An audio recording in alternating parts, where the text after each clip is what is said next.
오늘 말씀은 여호수아서 6장 1절에서 21절까지 말씀입니다. 외치라 라는 제목으로 함께 나누겠습니다. 이제 여호수아를 지도자로 이스라엘 백성이 요단강을 건너 가나안 땅을 점령하게 됩니다. 하나님 명령하신 대로 순종하였고 하나님이 담대히 나아가라 하셨을 때에 하나님께서는 모든 전쟁과 이 한 걸음 한 걸음 나아가는 전진 가운데 하나님의 뜻을 이루어 주시고 하나님께서는 승리를 허락하여 주십니다. 그런데 이제 여리고성에서는 가장 강력한 성이라고 알려져 있지만 하나님께서는 다른 방법을 요청하셨습니다. 사람의 상식으로는 군사력을 키워서 그 성을 이겨야 되지만 하나님은 하나님의 방법을 요청하십니다. 그것이 바로 오늘 말씀의 시작입니다. 1절 말씀부터 보면은 이렇습니다.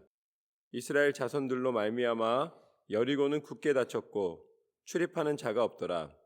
여호와께서 여호수아에게 이르시되 보라, 내가 여리고와 그 왕과 용사들을 내 손에 넘겨주었으니 너희 모든 군사는 그 성을 둘러 성 주위를 매일 한 번씩 돌되 엿새 동안을 그리하라. 제사장 7은 7 양각 나팔을 잡고 언약궤 앞에서 나아갈 것이요 7째 날에는 그 성을 7번 돌며 그 제사장들은 나팔을 불 것이며 제사장들이 양각 나팔을 길게 불어 그 나팔 소리가 너희에게 들릴 때에는 백성은 다 큰 소리로 외쳐 부를 것이라. 그리하면 그 성벽이 무너져 내리리니 백성은 각기 앞으로 올라갈지니라 하시매. 하나님은 여리고성을 향하여서 이렇게 말씀하십니다. 내 손에 넘겨주었다. 아무리 강한 성이고 도저히 사람의 상식으로는 이길 수 없을 것처럼 보이는 문제였지만 그러나 하나님께서는 그 성이 너의 것이다 라고 말씀해 주셨습니다. 하나님의 결정이 승리의 시작인 줄로 믿습니다. 하나님이 그렇게 결정하셨기 때문에 하나님의 이루실 일을 우리는 기대하는 것입니다. 그런데 그 방법 역시 하나님의 약속은 하나님의 뜻에 순종할 때 이루어지는 줄로 믿습니다. 엿새 동안 성을 한 바퀴씩 돌라는 거예요. 그리고 마지막 날에는 7번 돌아라 라고 말씀을 하셨습니다. 그런데 그것을 실천할 때에 이렇게 됩니다. 6절 말씀부터 보면 눈의 아들 여호수아가 제사장들을 불러 그들에게 이르되 너희는 언약궤를 메고 제사장 7은 양각 나팔 7을 잡고 여호와의 궤 앞에서 나아가라 하고 또 백성에게 이르되 나아가서 그 성을 돌되 무장한 자들이 여호와의 궤 앞에서 나아갈지니라 하니라. 여호수아가 백성에게 이르기를 마침에 제사장 7은 양각 나팔 7을 잡고 여호와 앞에서 나아가며 나팔을 불고 여호와의 언약궤는 그 뒤를 따르며 그 무장한 자들은 나팔 부는 제사장 앞에서 행진하며 후군은 궤 뒤를 따르고 제사장들은 나팔을 불며 행진하더라. 오늘 말씀을 보면은 하나님께서 명령하신 대로 여호수아가 선포하고 그 백성들이 따르는 모습을 보게 됩니다. 그런데 양각 나팔을 불고 행진하는 거예요. 그것은 무엇이냐면 하나님이 이미 승리케 하여 주셨다라는 선포입니다. 그러면서 그 승리의 근원을 무엇으로 보는가? 바로 여호와의 궤 앞으로 나아가며 그 승리를 선포해라. 그것은 결국은 하나님의 약속의 말씀이 담겨있는 그 언약궤를 통하여서 하나님이 함께 하시고 하나님이 그 중심에 계시고 하나님이 운행하고 계심을 나타내고 있는 것입니다. 지금 이 여리고성을 정복하는 것은 전쟁입니다. 그런데 이 전쟁을 무엇으로 치르고 있습니까? 하나님의 방법으로 치르고 있는 줄로 믿습니다. 이 전쟁을 무엇으로 나아가고 있습니까? 하나님 말씀에 순종하고 그 말씀을 중심에 두고 행진하고 있는 줄로 믿습니다. 우리 인생의 행진이, 우리 날마다 매 순간마다 나아가는 모든 인생의 발걸음이 하나님 말씀을 중심으로 나아가야 할 줄로 믿습니다. 하나님은 이 여리고 사건을 통하여서 하나님의 능력과 하나님의 말씀이 어디에 위치해야 되는지를 분명히 보여주고 계십니다. 그렇게 행하였을 때에 10절 말씀부터 보면 여호수아가 백성에게 명령하여 이르되 너희는 외치지 말며 너희 음성을 들리게 하지 말며 너희 입에서 아무 말도 내지 말라.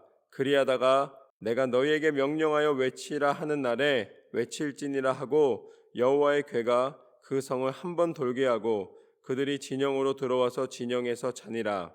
또 여호수아가 아침에 일찍이 일어나니 제사장들이 여호와의 궤를 메고 제사장 7은 양각 나팔 7을 잡고 여호와의 궤 앞에서 계속 행진하며 나팔을 불고 무장한 자들은 그 앞에서 행진하며 후군은 여호와의 궤 뒤를 따르고 제사장들은 나팔을 불며 행진하니라. 이제 이렇게 선포된 대로 행진을 합니다. 그런데 뭐라 그러냐면 이제 마지막 날이 될 때까지는 너희가 아무 말도 하지 말라는 거예요. 양각 나팔 소리 외에는 그 승리를 선포하고 하나님의 뜻을 알리는 그 나팔 소리 외에는 아무 말도 하지 말고 행진하라 라고 이야기를 하였습니다. 그리고 백성들이 그것을 따르고 있습니다. 용사들도 아무 말하지 않고 있는 거예요. 그 뒤를 따를 뿐입니다. 14절 말씀에 보면 그 둘째 날에도 그 성을 한 번 돌고 진영으로 돌아오니라. 엿새 동안을 이같이 행하니라. 6일 동안 동일하게 아무 소리 내지 않고 이 성을 돌았다는 것입니다.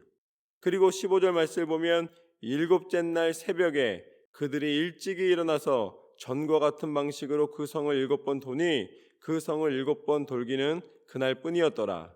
7번째 제사장들이 나팔을 불 때에 여호수아가 백성에게 이르되 외치라 여호와께서 너희에게 이 성을 주셨느니라. 할렐루야. 하나님 앞에 외치는 이 백성의 소리를 통하여서 하나님은 하나님의 성을 허락하여 주시는 줄로 믿습니다. 이 6번 도는 동안에 이 6일 동안 한 바퀴씩 돌면서 아무 말하지 않았어요. 그런데 마지막 7째 바퀴를 돌 때에 크게 외치며 하나님 명령하신 대로 순종하고 있는 이 모습을 보면은 무엇이 상상되십니까? 제가 상상된 것은 무엇이었냐면 사자가 이 먹이가 올 때에 가만히 기다립니다.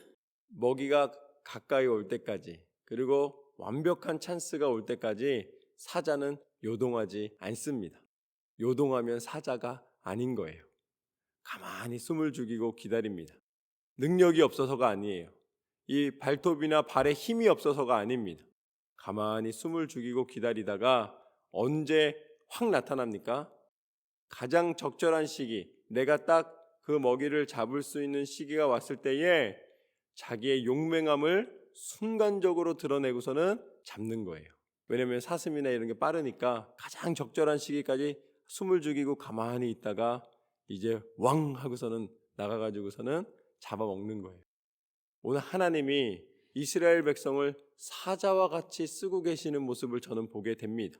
하나님이 훈련시키시는 거예요. 막 번잡스럽게 막 가가지고 이렇게 하면 사자가 아닌 것처럼 이스라엘 백성을 하나님께서는 사용하시길 원하시니까 침묵하면서 절제하면서 그 모든 시기를 기다릴 수 있는 것을 훈련시키시는 걸 보게 됩니다. 엿새 동안은 가만히 잠잠히 그 모든 것을 바라보게 하시다가 7째 날에 7바퀴를 돌게 하신 다음에 결정적인 순간에 나팔 소리와 함께 하나님 말씀대로 크게 소리를 외칠 때에 하나님께서는 그 성 가운데 하나님의 승리를 허락하여 주신 줄로 믿습니다. 하나님께서 원하시는 방법으로 용맹한 방법, 가장 이 위력을 나타내는 방법을 하나님은 이렇게 사용하고 계십니다. 그래서 이 16절 말씀처럼 7번째 제사장들이 나팔을 불 때에 여호수아가 백성에게 이르되 외치라 여호와께서 너희에게 이 성을 주셨느니라. 이 성과 그 가운데 있는 모든 것은 여호와께 온전히 바치되 기생 라합과 그 집에 동거하는 자는 모두 살려주라. 우리가 보낸 사자들을 그가 숨겨 주었음이니라. 너희는 온전히 바치고 그 바친 것 중에서 어떤 것이든지 취하여 너희가 이스라엘 진영으로 바치는 것이 되게 하여 고통을 당하게 되지 아니하도록 오직 너희는 그 바친 물건에 손대지 말라. 은, 금과 동철 기구들은 다 여호와께 구별될 것이니 그것을 여호와의 곳간에 드릴지니라 하니라. 결국 이 승리 가운데 하나님의 방법으로 하나님은 이기게 하셨고 또한 하나님의 것을 구별하여 드리게 하시는 줄로 믿습니다. 하나님의 뜻을 쫓아 순종할 때에 하나님께서는 그 승리를 참 승리되게 하시는 줄로 믿습니다. 사람이 살아가다 보면은 내 지혜와 내 지식과 내 계획으로 뭔가를 이루어낸다라고 생각할 때가 있어요. 그렇게 되면 어떻게 되는가? 바로 따라오는 것이 있습니다. 그것은 무엇이냐면 교만입니다. 교만의 시작은 무엇이냐면 모든 것이 내 것이라는 생각이 들어오기 시작하면은 교만함이 바로 들어왔다고 이 사인을 보시면 됩니다. 아, 내가 이렇게 잃었고, 내가 이런 것을 소유했고, 내가 남보다 이런 것이 낫고, 내게 채워진 것들이 이렇게 많다라는 생각이 들어올 때에 그것은 교만함이 함께 들어오는 생각입니다. 그러나 오늘 하나님은 뭐라고 말씀하시는가? 그 승리 앞에서 하나님의 것을 거룩히 구별하는 마음이 있을 때에 하나님의 행하심을 인정해 드리는 것이요, 이 승리의 근원이 하나님을 통하여서 나타난 것이며 하나님이 내 삶의 중심 가운데 이루셨노라고 고백할 수 있다는 것을 말씀해 주고 계십니다. 우리의 모든 승리의 시작과 그 모든 중심과 모든 마무리가 다 하나님의 손에 있는 줄로 믿습니다. 하나님은 순종을 통하여, 겸손을 통하여, 감사를 통하여 하나님의 뜻을 나타내십니다. 이 승리는 하나님의 것이노라. 그래서 20절 말씀부터 보면 이렇게 나와 있습니다. 이에 백성은 외치고 제사장들은 나팔을 불매 백성이 나팔 소리를 들을 때에 크게 소리질러 외치니 성벽이 무너져 내린지라. 백성이 각기 앞으로 나아가 그 성에 들어가서 그 성을 점령하고 그 성 안에 있는 모든 것을 온전히 바치되 남녀노소와 소와 양과 나귀를 칼날로 멸하니라.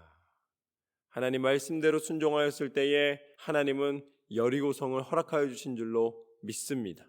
인간의 방법, 합리적인 방법, 인간의 계획이 아니었습니다. 하나님은 하나님의 계획하심을 알려주셨고 하나님의 뜻을 보이셨고 말씀을 중심에 두고 하나님 명령대로 순종할 때에 강한 성이었다고 하는 여리고성을 허락하여 주시고 그 성 가운데 하나님의 승리를 선포케 하신 줄로 믿습니다.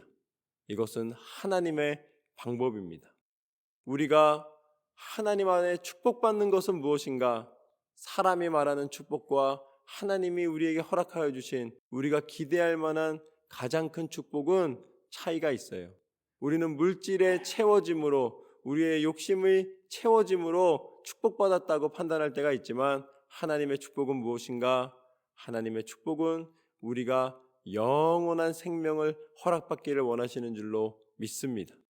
그래서 하나님은 그것을 이루시기 위하여 당신이 친히 우리와 똑같은 육신의 몸을 입으시고 이 땅 가운데 오신 줄로 믿습니다. 그리고 사람이 기대하는 승리는 전쟁의 승리였지만 하나님은 십자가를 통하여 우리의 모든 죄를 담당해 주시는 방법을 통하여 우리 가운데 참 구원의 축복을 허락하여 주신 줄로 믿습니다. 예수님의 십자가는 우리가 기대할 수 있는 가장 큰 승리였고 우리가 생명을 걸고 따를 수 있는 유일한 길이었고 그 십자가를 통하여 우리 가운데 하나님의 소망을 허락하여 주신 줄로 믿습니다. 그 십자가를 바라보며 나아갈 때에 예수 그리스도의 부활에 동참하며 참 생명의 능력으로 하나님이 허락하여 주신 영원한 생명의 축복을 허락받게 되는 줄로 믿습니다. 하나님의 방법은, 하나님의 계획은 사람의 계획과 다르다. 오늘 말씀처럼 여리고성을 점령케 하신 하나님, 우리가 기도할 때에 응답하여 주시고 하나님의 방법을 구별하여 나아갈 때에 하나님의 예비하신 축복을 누리게 하실 줄로 믿고 날마다 믿음으로 승리하시기를 주님의 이름으로 축원합니다.